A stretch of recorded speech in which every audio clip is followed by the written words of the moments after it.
Hello there, Timothy Ostendorf, baritone and innkeeper, back to talk about all things Joan Sutherland. It's been a few months since I've done my last video, and so here I am back again to discuss Joan Sutherland. And let's see, it's been a few months since I've done these, and when I started doing these almost a year ago, I knew that I would get comments on my YouTube's videos, and which is fine, I get that.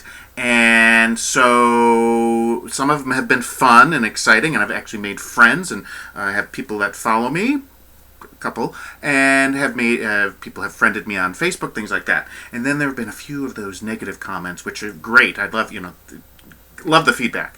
And I talked about one on a previous video about how somebody said that my speech was very affected. Hello, and I went on about how that's part of my shtick. And then somebody else recently said that it was a Christina Droidicum video, how they loved her voice, but they wished I wouldn't interrupt so much. That's what, hey, if you just want to listen to her, go buy a CD or search for something that's just about her. But even my videos say Tim Ostendorf discusses Christina Droidicum or Joan Sutherland, whoever. So that's part of that, right? And then I had one a few months ago that called me. They liked the video, but they said that I was too gayish. Gayish. You can't write that stuff, right? Gayish? I just love it. And so I thought tonight I would wear my most gayishest shirt, pink paisley. Of course, obviously, I'm not truly gay, or I would have ironed it. But anyway, not to be so what's the word? Oh, affected, right? Oh, hello, monster drink. Who needs alcohol when you got the monster drink, right? I actually stopped drinking alcohol for quite a while. I've since started, but not tonight, because I got my monster drink, right? So anyway, right, Joan Sutherland. So I'll get to the music, but a quick little anecdote. Tonight we're going to hear her first act aria from Mozart's Don Giovanni, and the reason I was thinking about it was 2 months ago we did Don Giovanni for one of our opera dinners at the inn that I own in Eaton, New Hampshire, in at Crystal Lake. And we do these musically themed dinners.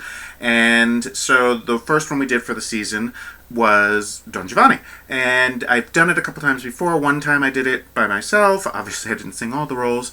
And then the next time I had a soprano soloist, my good friend Catherine Varelli. Hi, Catherine. And she did Zerlina's arias, and we did the duet.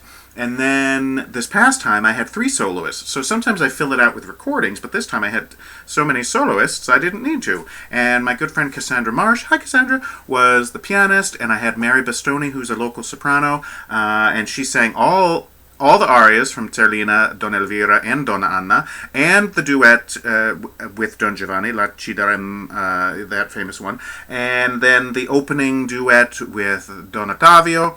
And our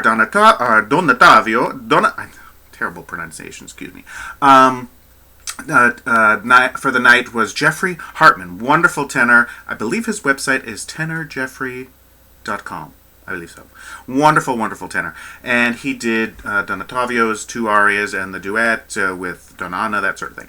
And he's a wonderful tenor, a typical tenor. He goes and does the second act aria, which of course was not original. It was the one that was the original aria that Mozart had to write Dalla sua pace for instead.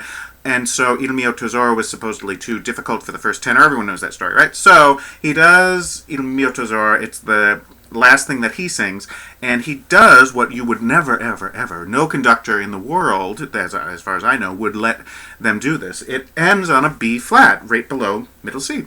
Of course, he took it up the octave, and everyone was like, "Oh my God, that's so wonderful! Oh my God!" And like the cheers in my little dining room, could be heard. You probably heard them yourself, right?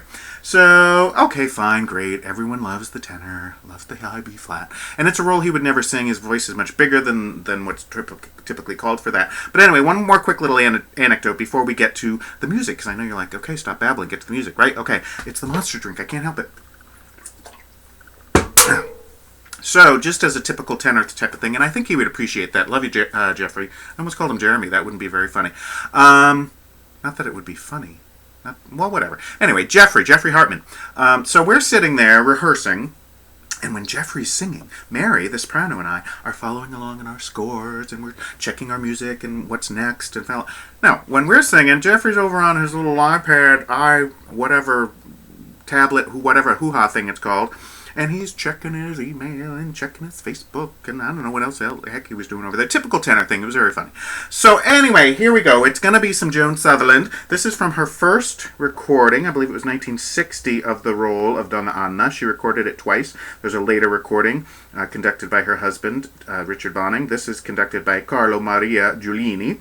And it's still considered a classic, a touchstone of recordings of Don Giovanni. And we have, what's his name? Eberhard Wächter as Don Giovanni. Joan Sutherland, of course, as Donna Anna. Luigi Alva, wonderful tenor, as Don Ottavio. The commendatore is Gottlob Frick. Don Elvira, Elizabeth Schwarzkopf. A wonderful recording of her. Not one of my favorite sopranos, but this is a great recording of her. Leporello, Giuseppe Taddei, Mazzetto, Piero Capocilli, and Graziella Sciutti is the Zerlina. Anyway, wonderful recording, great recording. The later one, where Bonning conducts, she's gotten, it almost epitomizes her bad habits of her mooning sound and all rounded tones and no consonants, and they do some interesting things where they add ornaments, but this is a much better recording of my Joni. The other one is interesting that it has Marilyn Horne as the Zerlina. Typically when this, especially back in the 40s and 50s, Zerlina was always cast, I'd say always, but mostly cast, almost always, didn't I just say that, as a soprano. It's become very common for that role to be sung also by a mezzo-soprano, similar with the role Despina, things like that. And so Marilyn Horne was probably one of the first, I'd have to look it up, but one of the first mezzo-sopranos to sing the role, or record the role, sorry, of Zerlina. And they add in the duet that she does with Leporello, where she threatens him with a razor, which they should cut anyway, but it's interesting to have it. So, and Donna Anna was one of Joan Sutherland's first big roles before Lucia even. I think it was her Canadian or North American premiere in Canada, singing the role of Donna Anna before she sang Lucia at the Met and that sort of thing. And so here, from this wonderful book, the Joan Sutherland album, is, see this, not where my finger is, but the opposite side that I can't point to because I haven't done yoga in a while. But the one, oops, see, oh, that one. Oh, that one. Hello. Oh, I can't even see. Oh, well, anyway. A wonderful picture taken by Zeffirelli. It says, Zeffirelli took this picture of me as Donna Anna in the production in Dallas, 1960. Oh, maybe it was Dallas. I could have sworn it was Canada where she made her North American debut. But anyway, there you go. I'd have to look it up. But, you know, I got to rattle on about something, and why not about that? I am not making any sense tonight. I think we're going to blame it on the monster drink. And me being affected, and I'm going to interrupt the music and be very gayish. Alright, so this is the first act aria. So we all know, okay, Don Giovanni almost raped Donna Anna. He kills Donna Anna's father, the commendatore, and they go out looking for the guy who killed her father. But they don't know it's Don Giovanni, but he's very well known in the area because he's a nobleman, blah, blah, blah. And so after, 4 or 5 hours of singing, finally they run into Don Giovanni on the street, and they still don't know that he's the one who killed her father. But when he leaves, he says, adieu, adieu. No, he doesn't say adieu. He says addio. He says goodbye. And the way he says it has a certain inflection that she's like, oh my God, that was him. That was the guy who raped me, or almost raped me. Sometimes they think that maybe shooting, I don't know, there's all different. That's the wonderful thing about Mozart. It can be interpreted in many different ways, right? So anyway, this is this great accompanied recitative that leads up to her first big aria, or Sai chi l'onore. And here she realizes, and you hear in the orchestra, because she's like, oh, wait a minute, why does that sound familiar? What's going on here? What's happening? And she realizes that's the voice. Oh my God, that's the guy. So the music's very quiet as she's thinking, and you can just hear her thought process, and then BAM! Shit, that was him.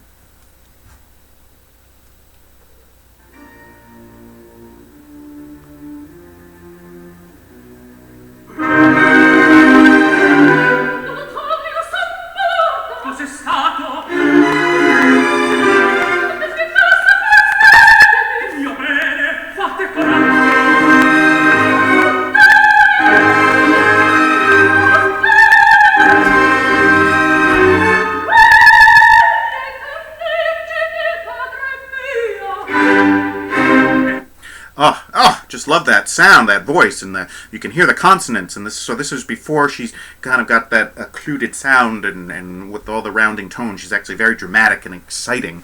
So I just love the music and everything. She's oh my God, oh God, oh day, oh God, okay. She says it again, and then up to the high A natural. That was him. That was the murderer who killed my father, del padre mio. And Luigi Alva again is the tenor who's doing the little interjections, like, what? Huh? Tell me, what? What happened? What happened?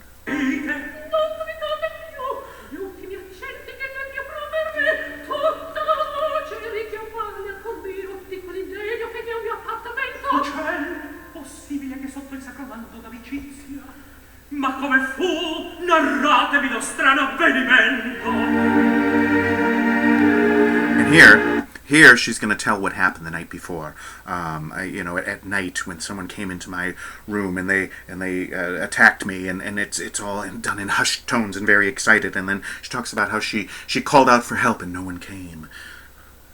Kind of like a little jab, like, hello, where were you? Where were you, Don Ottavio? I called for help and no one came.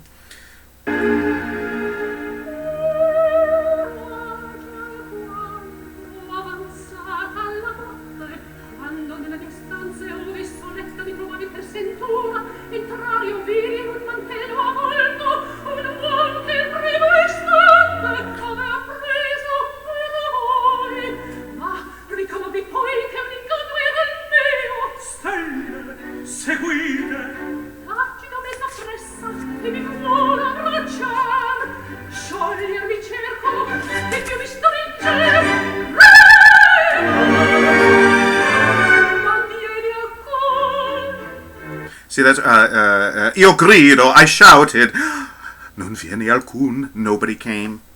Thanks a lot, thanks for helping me.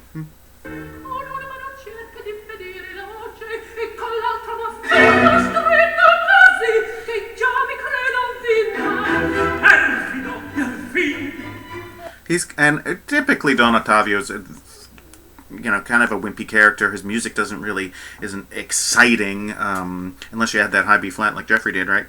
And so these little interjections are kind of funny. But Luigi Alva, wonderful tenor. I think he did a lot with Callas. I think he is the on the Barbara Seville, right? He's on that with her. Anyway, I'd have to look it up. You know me, I don't really follow tenors. There you go.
I paused it right there because the cadence, you hear that it's about to go 5-1, is that there is no one. The one is the downbeat of the aria, or sai chi l'onore.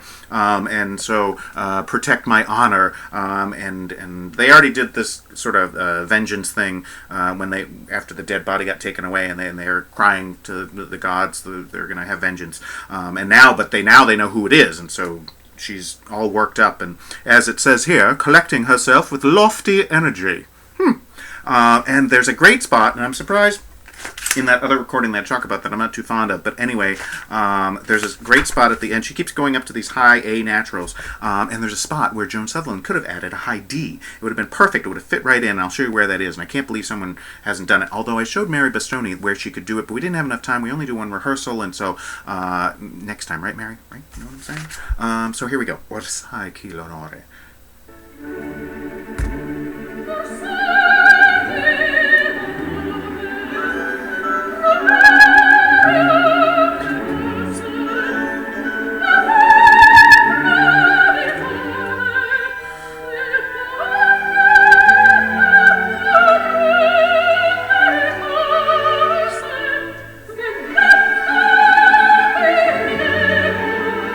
vendetta, obviously. They're going to have vengeance. I'm putting out a vendetta for my father that you killed.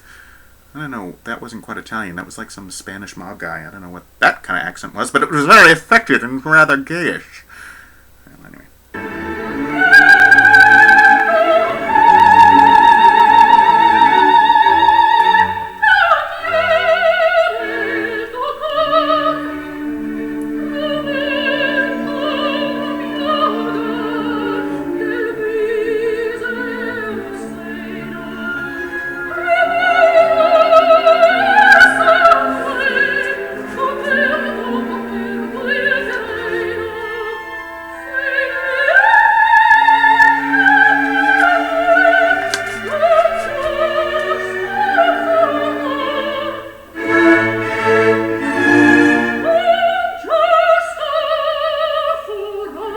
And there's a fermata there. Do something. She could have done a whole cadenza, and I would have loved it, right?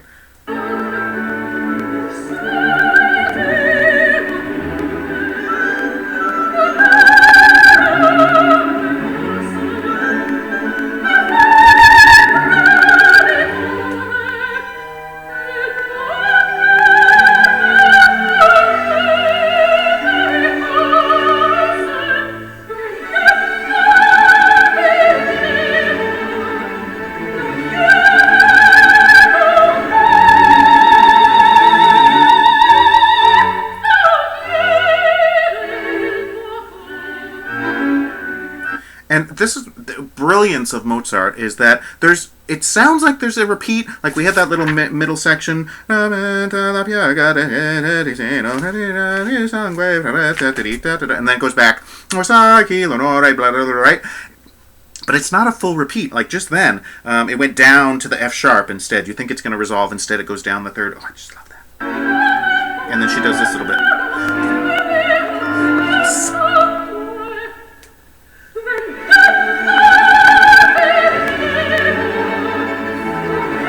This is where you could add the D.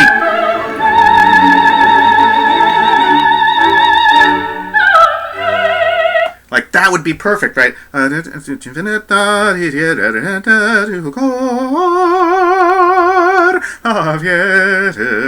Like, oh, why doesn't she do that? That would be perfect. Let me see if I can get that again.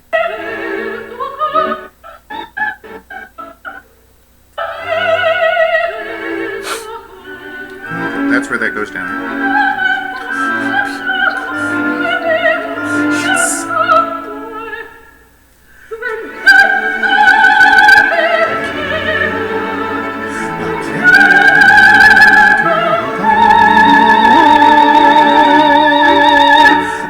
That would be perfect.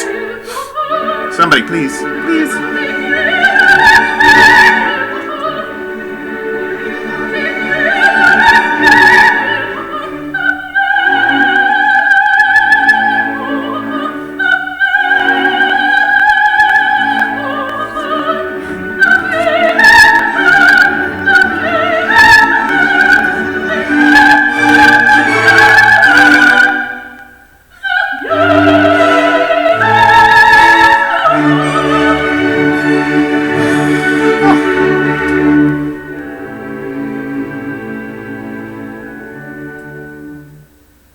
Oh, love that. Love it, love it, love it, love it, love it.